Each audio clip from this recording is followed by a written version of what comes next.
현무-6 미사일 생산 조립 기술. 세계 1위 확산탄 탄두 위력 첫 공개.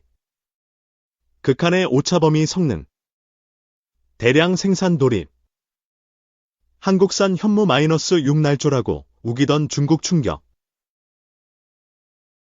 현대 군사 충돌의 가능성은 언제나 국제사회에서 뜨거운 화두로 떠오릅니다. 특히 한반도처럼 분단의 역사가 깊은 지역에서는 그 중요성이 더욱 큽니다. 최근 러시아-우크라이나 전쟁에서 북한 미사일이 사용되었으며, 이러한 미사일이 실제 전투에서 어떤 역할을 했는지 분석합니다.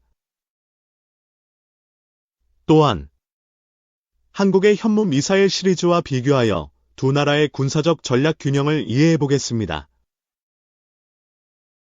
미사일 기술의 발달은 양국 간의 군사적 균형에 중대한 영향을 미치며, 이는 국방 전략의 핵심 요소 중 하나입니다. 더불어 두 나라의 미사일 역량이 어떻게 발전해왔고, 현재 어느 수준에 이르렀는지에 대해서도 심도 있게 살펴볼 것입니다. 북한의 미사일이 실제 전투에서 얼마나 정확하고 신뢰할 수 있는지, 그리고 한국의 미사일 방어 체계가 이를 얼마나 효과적으로 방어할 수 있는지에 대한 논의는 한반도의 군사적 안정에 중요한 문제입니다. 이제 본격적으로 북한과 한국의 미사일 역량 대결을 통해 그 전략적 의미를 분석해 보겠습니다. 기술적 특성. 현무 미사일. 고체 연료 추진 시스템 사용으로 신뢰성과 빠른 발사 능력 보유. 최신 버전인 현무V는 3000km 사거리와 8톤 이상의 탄두 중량 보유, 마하 10에 가까운 속도로 목표물에 도달 가능, 지하 시설물 파괴를 위한 특수 설계 및 인공지진 유발 능력. 북한 미사일. 스커드 계열 미사일은 액체 연료 사용으로 발사 준비 시간이 길다. 최근 고체 연료 미사일 개발에도 주력하고 있음. 화성-11, KN-23 등 일부 미사일은 실전 사용 경험이 있음. 전략적 의의 현무 미사일. 한국의 삼축 체계의 핵심 요소. 북한의 핵미사일 위협에 대한 억제력 역할, 지하 지휘소.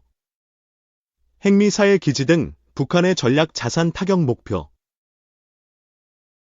북한 미사일. 핵탄두 탑재 능력 개발의 주력. 한국과 미국의 미사일 방어체계 무력화 목표, 다탄두 미사일 등 다양한 미사일 기술 개발 중 최근 동향. 현무 미사일.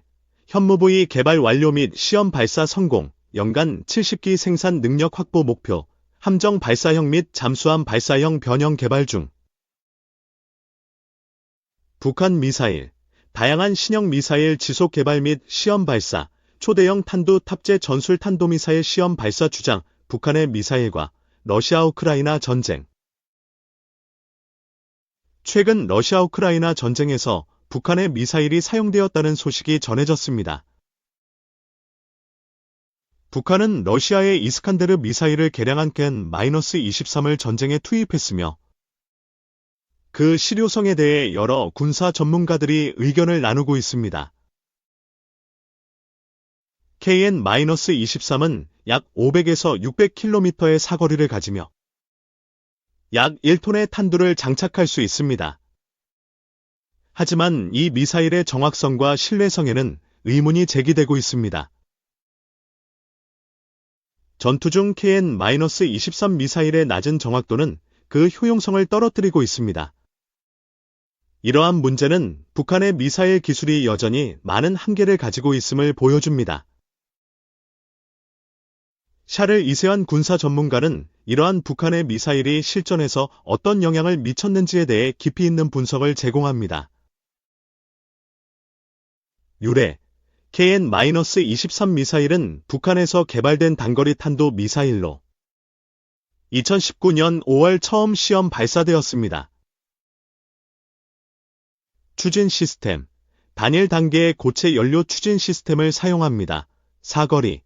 최대 690km까지 도달 가능하며 500kg의 탄두를 탑재할 수 있습니다.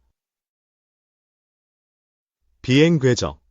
준탄도 궤적을 따라 비행하며 50km 이하의 고도에서 평탄한 비행을 합니다. 이는 미사일 방어 시스템을 회피하기 위한 것입니다. 정확성. 위성 유도 시스템을 사용할 경우 CP, 원형 오차 확률, 가 100m 이내로 매우 정확합니다. 기동성. 도로 이동이 가능한 이동식 발사대, TL에서 발사되며 발사 준비 시간이 짧아 적의 탐지와 요격이 어려워집니다. 다양한 탄두. KN-23은 전통적인 탄두뿐만 아니라 소형 전술 핵탄두를 탑재할 수 있어 전술적 유연성이 높습니다. 전투 사용. 2023년 10월 러시아가 우크라이나 전쟁에서 KN-23 미사일을 사용한 것으로 추정됩니다. 이스칸데르M 미사일과의 비교. 특성칸 -23 이스칸데르M 유래. 북한 러시아. 사거리 최대 690km, 최대 500km. 추진 시스템 단일 단계 고체 연료 단일 단계 고체 연료. 비행 궤적, 준탄도 궤적 준탄도 궤적. 정확성 CP 100m 이내. 위성 유도 시. CP 5에서 7m. 광학 유도 시. 탄두 전통적. 소형 전술 핵탄두 전통적. 소형 전술 핵탄두. 기동성 도로 이동 가능 이동식 발사대 도로 이동 가능 이동식 발사대. KN-23 미사일은 이스칸데르M 미사일과 비슷한 비행 궤적과 기동성을 가지지만 북한의 독자적인 설계와 생산 과정을 거쳐 개발되었습니다. 이러한 미사일의 사용은 북한의 미사일 기술력과 전략적 유연성을 보여주는 사례로 볼 수 있습니다. 한국의 현무 미사일 시리즈는 북한의 KN-23과 비교해 훨씬 우수한 성능을 자랑합니다. 현무 미사일은 다양한 모델이 존재하며 각 모델은 사거리와 탄두 중량 면에서 큰 차이를 보입니다. 특히 최근 개발된 현무-5는 사거리와 탄두 중량 면에서 현저한 발전을 이루었으며 다양한 표적을 정밀하게 타격할 수 있는 능력을 갖추고 있습니다. 현무 미사일의 뛰어난 성능은 한국의 국방력을 크게 강화시키고 있으며 이는 북한의 잠재적 위협에 효과적으로 대응할 수 있는 중요한 요소입니다. 또한 현무 미사일은 다양한 전술적 상황에 대응할 수 있는 유연성을 가지고 있어 전략적 가치가 매우 높습니다. 현무 미사일 시리즈. 현무-1 사거리 약 180km, 탄두 중량 약 500kg. 특징. 대한민국 최초의 국산 탄도 미사일로 미국의 나이키 허큘리스 미사일을 기반으로 개발되었습니다. 현무-2 버전. 현무-2A 2B 2C 사거리 300km 2A 500km 2B 800km 2C 탄두 중량 최대 1톤. 특징. 고체 연료를 사용하여 발사 준비 시간이 짧고 정확도가 높습니다. 북한의 주요 군사 시설을 타격할 수 있는 능력을 갖추고 있습니다. 현무-3 버전.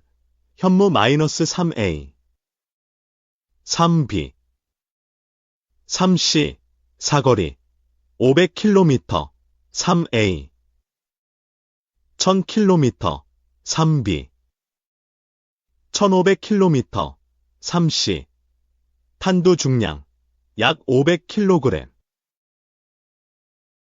특징. 순항 미사일로 저고도 비행이 가능하며 정밀 타격 능력을 갖추고 있습니다. GPS 유도 시스템을 사용하여 목표물에 정확하게 도달할 수 있습니다. 현무-4 사거리 800km 탄두 중량 최대 2톤. 특징. 현무-2C의 개량형으로 더 강력한 탄도를 탑재할 수 있습니다. 지하 벙커 등 강화된 목표물을 파괴할 수 있는 능력을 갖추고 있습니다.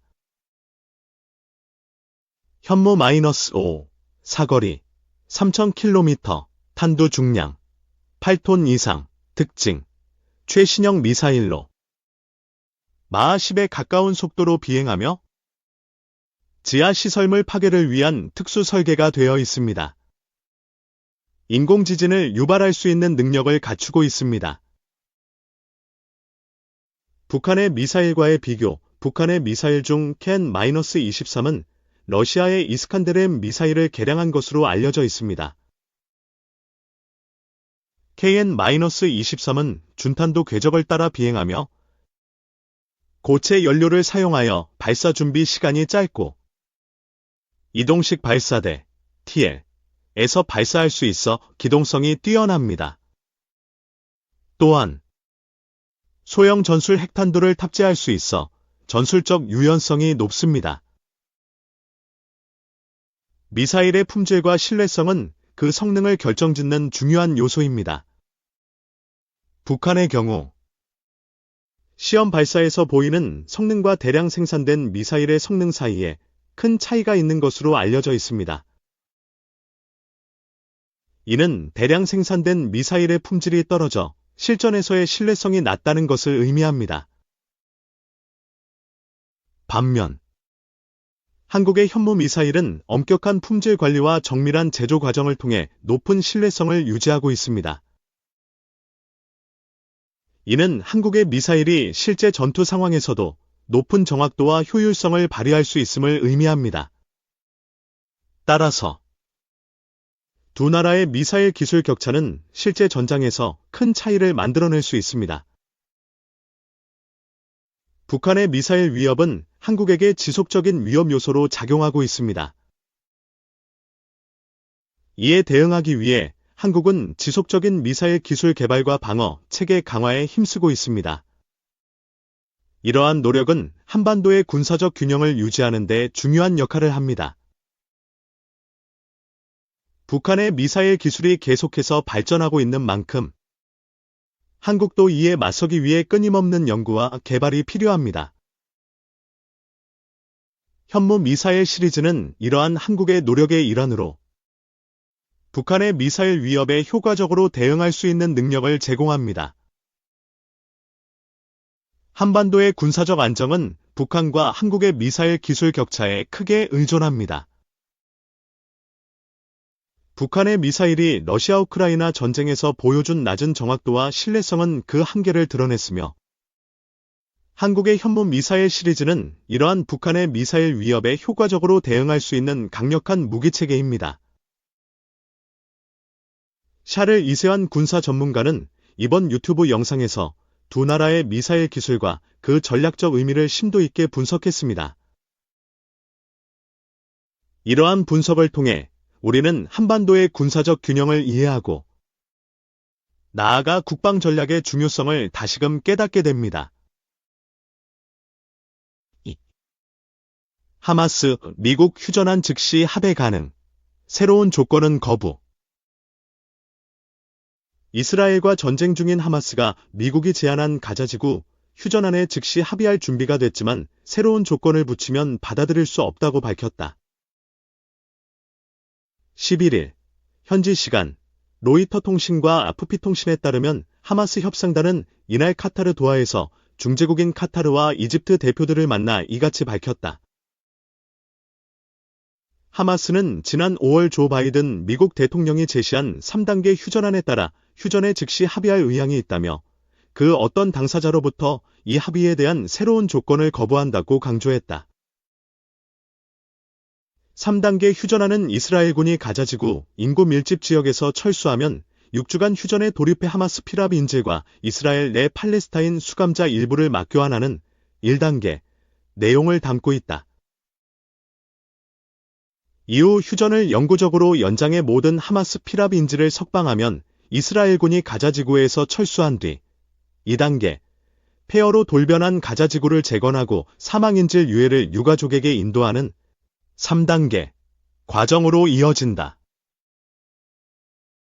하마스는 이를 고수하고 있지만 이스라엘이 지난 7월 27일 미국, 이집트, 카타르 중재자들에게 새로운 5가지 휴전 조건을 제시한 것으로 알려지면서 하마스는 휴전안을 거부하고 있다. 특히 새로운 휴전안에는 이스라엘군이 가자지구와 이집트의 접경 지역인 필라델피 회랑을 계속 통제한다는 조건이 추가됐다. 필라델피 회랑 문제는 이스라엘과 하마스 간 휴전 협상에서 주요 쟁점으로 꼽힌다. 베냐민 네타냐후 이스라엘 총리는 이곳을 하마스가 무기 밀반입 통로로 사용한다며 자국군이 통제할 것을 강력히 주장하고 있다. 반면 하마스는 이스라엘군이 가자지구에서 완전히 철수하지 않을 경우 피랍 인질이 생환이 불가능하다며 팽팽하게 맞서는 상황이다.